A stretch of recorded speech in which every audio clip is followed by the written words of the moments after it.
दोस्तों जय माता दी। आज हम बात करने वाले हैं उत्तरा फाल्गुनी नक्षत्र की और इसके बारे में वो सब जानकारी लेंगे जो हमें लेना चाहिए और इस नक्षत्र को और शुभ करने के लिए हमें क्या करना चाहिए, इन सब की बातें भी हम करेंगे।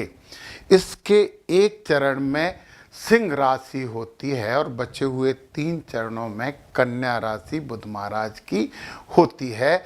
इसके जो देवता हैं वो सूर्य हैं। देवता सूर्य नहीं है, इसके नक्षत्र स्वामी सूर्य हैं और देवता हैं अर्यमन, अर्य माँ भी कहते हैं।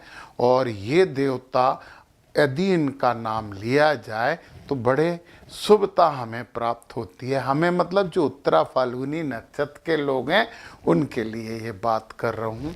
ये बना है नवतारा। इस नवतारा से हम ये समझेंगे कि कौन सा ग्रह कुंडली में हमें संपत्ति दे रहा है और कौन सा ग्रह हर परिस्थिति में हमारे साथ खड़ा है, वो सब समझेंगे। और कुंडली में कौन से घर में उसकी बात भी करेंगे। परंतु सबसे पहले थोड़ा उत्तरा फाल्गुनी नक्षत्र के बारे में और जान लेते हैं। तो नक्षत्र स्वामी सूर्य हैं, देवता अर्यमन है, नक्षत्र प्रतीक है पलंग का पिछला पाया या सैया का स्थिर भाग, तत्व है अग्नि, गुण प्रवृत्ति सात्विक, गण मनुष्य, योनि गाय, नाड़ी है मध्य, वर्ण क्षत्रिय, दिशा उत्तर है। और इस नक्षत्र में जन्म लेने वाले लोग रजत पाए में जन्मे माने जाते हैं। ये बड़ा शुभ होता है और इसका मुंह ऊर्ध्वमुख होता है, मतलब जमीन के ऊपर के कोई से भी कार्य आप करोगे तो निश्चित आपको सफलता प्राप्त होगी। इस नक्षत्र में जन्मे लोग धार्मिक, ईमानदार और समझदार, बुद्धिमान भी होते हैं। थोड़ी सी कद काठी बड़ी होती है, लंबे होते हैं, नाक भी थोड़ी लंबी हो सकती है। ये अपना लक्ष्य प्राप्त करने का भरपूर प्रयास करते हैं। पता है इन लोगों को सरकारी क्षेत्र में कोशिश करनी चाहिए, क्योंकि सरकारी क्षेत्र में ये ज़्यादा सफल होते हैं बनस्पत निजी क्षेत्रों के। क्यों? क्योंकि ये लोग काम करने में काफ़ी समय लगा देते हैं, बड़े सुकून से काम करते हैं, परंतु दूसरों का कार्य तो बड़ी निष्ठा के साथ करते हैं। तो परहित सहित धर्म नहीं भाई, ये इनका मूल सिद्धांत होता है। अपने कार्य में ये थोड़े लापरवाह हो जाते हैं और अपने हर संबंध को ये लोग लंबे समय तक निभाते हैं।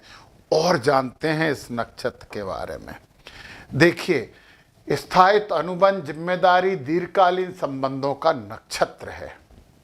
पूर्वा फाल्गुनी भोग और आकर्षण का प्रतीक है, वहीं उत्तरा फाल्गुनी उस आकर्षण को धर्म, मर्यादा और स्थिरता प्रदान करता है।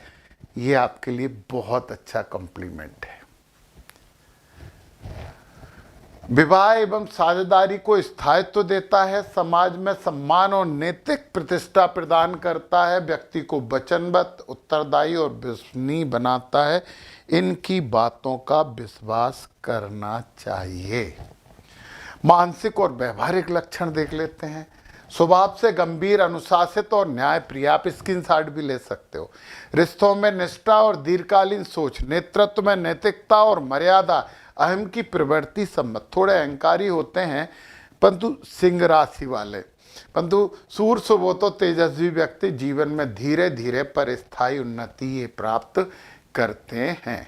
इनका कार्य क्षेत्र, मैंने बोला है कि इनका कार्य क्षेत्र सरकारी हो तो बहुत अच्छा। प्रशासन, सरकारी सेवा, न्यायिक क्षेत्र, प्रबंधन, एचआर, अनुबंध आधारित कार्य, कानून, विवाह, परामर्श, सामाजिक संस्थाएं, स्थायी व्यवसाय, साझेदारी वाले व्यवसाय, ऐसे पद जहाँ भरोसा और नैतिकता की आवश्यकता हो, वो पद इन लोगों को बहुत सजते हैं, जमते हैं और ये बहुत सफल होते हैं।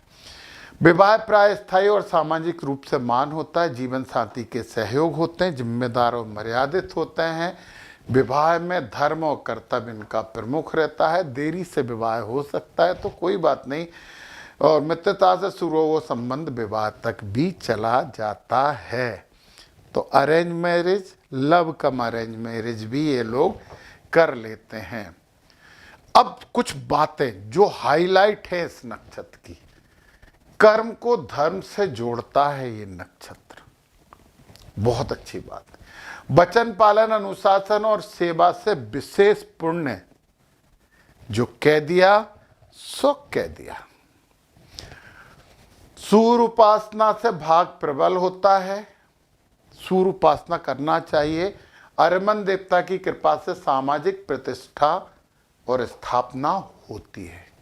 बीज मंत्र है ओम ऐम उत्तरा फाल्गुनी नमः, इसका जप करें, या ओम अरमणे नमः इसका जप करें।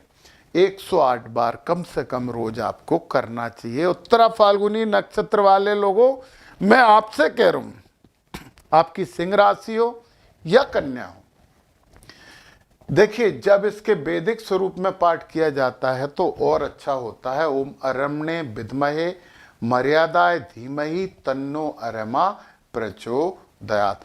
सूर्य की दिशा में मुंह करके, मतलब पूर्व दिशा में मुंह करके बोलें, परंतु शाम को कर रहे हैं तो पश्चिम में कर लें।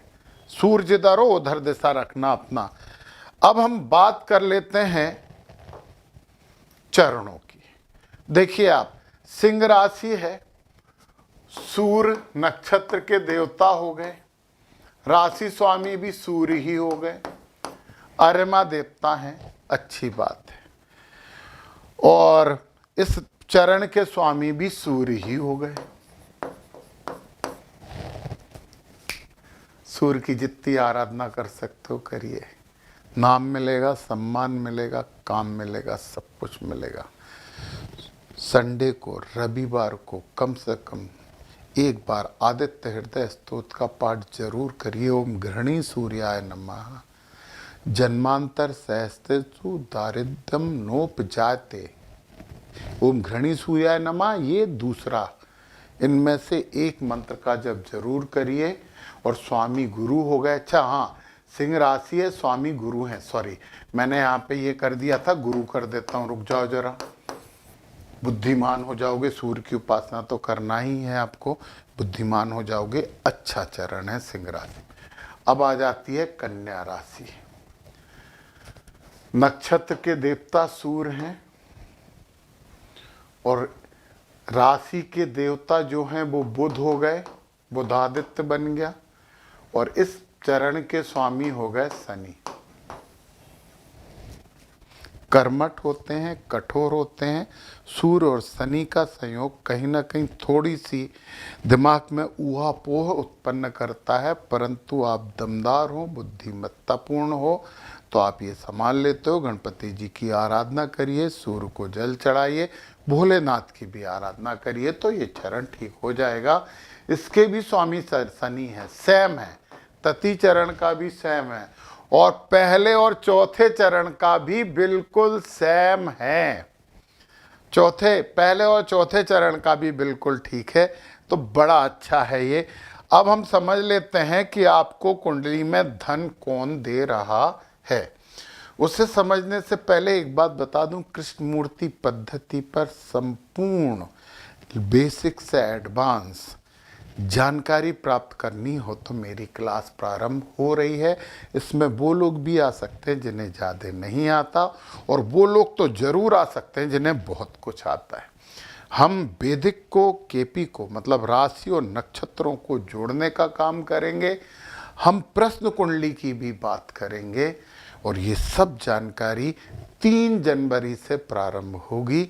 तो आप चाहें तो वो क्लास ज्वाइन कर सकते हैं। फीस जो भी है वो इंस्टॉलमेंट में भी पे की जा सकती है। और एक और बात बता दूं कि 2026 का पूरा वार्षिक राशिफल हर राशियों का अलग अलग मंथली वाइज मैंने बनाया है। ग्रहों के उपाय दिए हैं, नक्षत्रों के उपाय भी दिए हैं। नीचे डिस्क्रिप्शन में लिंक है, उसे पाने के लिए लिंक क्लिक करके प्राप्त कर सकते हैं। चलिए अब हम बात करते हैं कि ये उत्तरा फाल्गुनी नक्षत्र वाले लोग हैं ना, इन्हें धन कौन देगा? इन्हें धन देगा चंद्रमा। संपत नक्षत्र, हस्त, त्रिबण और रोहिणी चंद्रमा के नक्षत्र हैं, तो इनका ग्रह चंद्रमा इनके लिए धनदाता नक्षत्र। और ये अति मित्र है, हर मामले में इनकी सुरक्षा कौन करेगा? शुक्र। तो शुक्र तो किसी भी हालत में आपके लिए एक रक्षा कवच बन के खड़ा हो जाएगा। बस महिलाओं का सम्मान करें, जो कि आप करते भी हो। चंद्रमा को हमें और पावरफुल करना है, और चंद्रमा को, क्योंकि धन तो हमें चाहिए ही चाहिए, धन तो चाहिए। तो सबसे पहले एक शब्द बोलूंगा चंद्रमा को और शुभ करने के लिए, चांदनी का सेवन करें। कैसे करते चांदनी का सेवन? जब पूर्णिमा हो, शुक्ल पक्ष हो, तो आप चंद्रमा की रोशनी में थोड़ी देर खड़े रहें, चंद्रमा को निहारें। और पता, दूज के दिन वो जो चांद होता है ना, दूज का चांद, उसे देखें और नीचे शंकर भगवान की कल्पना करें। इससे बड़ी चीज चंद्रमा को ठीक करने की कुछ भी नहीं है, भले ही वो अष्टम हो, द्वादश हो, षष्टम हो। आप पूर्ण दूज के दिन खड़े हो जाएं, चंद्रमा दिख रहा है, वहां पे ध्यान से देखें और नीचे शंकर भगवान की इमेज करें कि वो चंद्रमा शंकर भगवान के सिर पर है। आप देखना चंद्रमा आपके लिए शुभ हो जाएगा। चांदी का कड़ा पहन लें, चांदी के बर्तन में पानी पिएं, पवित्र नदियों में जरूर स्नान करें, जल का अपव्यय नहीं करें। और सबसे बड़ी रेमेडी पता क्या है? खुश रहें, प्रसन्न रहें। सबसे बड़ी रेमेडी है ये चंद्रमा के लिए। जितने दुखी रहोगे, जितने नकारात्मक रहोगे, चंद्रमा उतना बेकार हो जाएगा। तो मैं फिर से बता देता हूं, चंद्रमा को ठीक करने वाले और उत्तरा फाल्गुनी नक्षत्र, सिंह राशि और कन्या राशि की बात करूं, परंतु ये कर्क राशि वालों से भी कह रहा हूं, जितने दुखी रहोगे उतने घाटे में रहोगे। प्रसन्न रहोगे, आपकी राशि स्वामी आपको अच्छे फल देगा। कहीं पे हो चंद्रमा, प्रसन्न रहने की आदत डालिए, आदत होती है। व्यवसाय क्या क्या कर सकते हैं जो आपके लिए बहुत अच्छे हों? होटल, रेस्टोरेंट टॉप, पर्यटन, ट्रेवल, मनोविज्ञान, सिल्वर, मोती, इत्र का व्यापार, फोटोग्राफी, फिल्म इंडस्ट्री, अभिनय भी कर सकते हो। फिल्मों में अभिनय कर सकते हो। पब्लिक रिलेशन, मीडिया, ये बहुत बहुत अच्छे आपके लिए व्यवसाय होते हैं। चंद्रमा यदि आपकी राशि में यहाँ पे 1 नंबर पे हो गया, केवल मूड स्विंग रोकना, आप एक अच्छे कलाकार बन सकते हो, आप मॉडल भी बन सकते हो। चंद्रमा यहाँ है, बहुत अच्छा है, धन अच्छा आएगा, कोई दिक्कत नहीं है। परिवारजनों से संबंध अच्छे रखिए, बोलिए शुभ और पवित्र। नकारात्मक बात मुंह से निकलनी भी नहीं चाहिए। यदि चंद्रमा दूसरे में, चंद्रमा यदि तीसरे में है, भाई बहनों से, छोटे भाई बहनों से अच्छे संबंध रखिए। छोटी छोटी यात्राएं बड़ा अच्छा फल देंगी। और पता, काम तो बहुत अच्छा करोगे, परंतु किसी ने प्रेशर डाला तो निकल लोगे वहां से, तो इससे संभाल लेना प्रेशर को। यहाँ पे माता का बहुत सहयोग मिलता है, आप संपत्ति का काम भी कर सकते हो। होटल रेस्टोरेंट का व्यवसाय करिए। यहाँ पे है, शिक्षा अच्छी होती है, आनंद रहता है। परंतु फिर एक बात, यहाँ पे भी यदि कोई ने आप पे काम पे दबाव डाला तो आप नहीं करोगे। शिक्षा में थोड़ी सी उतार चढ़ाव होती है, परंतु कोई बात नहीं, अच्छा करोगे। ये चंद थोड़ी सी समस्या है, तो मैंने उपाय बताए हैं, वो उपाय जरूर कर लेना। नींद की तो ये बहुत दिक्कत करते हैं, परंतु नौकरी आपको मिल सकती, सरकारी नौकरी। यहाँ पे चंद्रमा पार्टनर अच्छा होगा, बिल्कुल कोई समस्या नहीं है। अच्छा बिजनेस कर सकते हो, पार्टनरशिप में काम कर सकते हो। यहाँ पे चंद्रमा है, यहाँ पे चंद्रमा है, तो फिर मन की नकारात्मक बातों से आपको लड़ाई करनी पड़ेगी, और उसे दूर करने के उपाय मैं बता चुका हूँ। यहाँ पे चंद्रमा अच्छा होता है, यहाँ पे अच्छा होता है, धर्म कर्म करिए। यहाँ पे समाज से संबंधित कार्य करिए, दोनों जगह से। यहाँ पे विदेश संबंधी कार्य करिए। नींद के लिए ध्यान का उपयोग करिए, चंद्रमा आपके लिए शुभ हो जाएंगे। एक अच्छा नक्षत्र है, एक अच्छा नक्षत्र है, अच्छा काम कर सकते हो तो जरूर करें।